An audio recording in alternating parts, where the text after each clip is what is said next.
So we left Lightning Ridge. We drove to Hebel, which was going to be our destination. We pulled up to get a coffee and check in.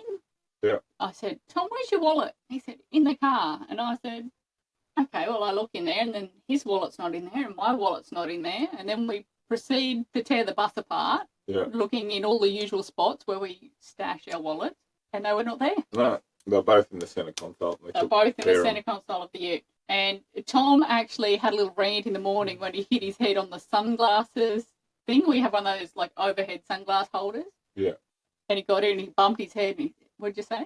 I said, who would leave that open? You're allowed to swear on this podcast.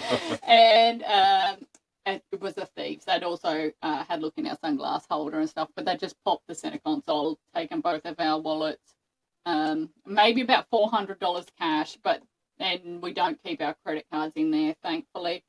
But it was just the pain in the butt getting all the licenses and stuff back, and Tom had to do a proper police report because of his guns license and things. Yeah.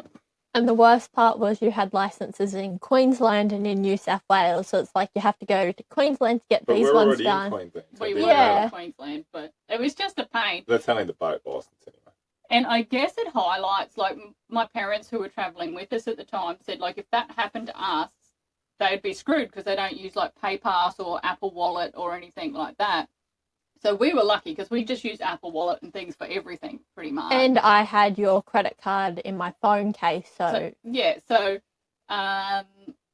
we were still fully functional, really. Yeah. We have digital licenses. We have the phone wallet for payments and things. So we were still functional. But if it had happened to my mum and dad, they would have been grounded. Yeah. Because they would have had no way to access their money until we got to a major centre. Yeah. And wouldn't have been able to lock their cards or anything, which we could do straight away. We just jumped on the apps and locked cards and all that stuff. So it was easy. But it probably highlights that when you're travelling, that you do need to sort of have your backups in place. Yeah. Well, if you lose your phone, it'd probably be a bit of a... Phone would probably be worse. Yeah.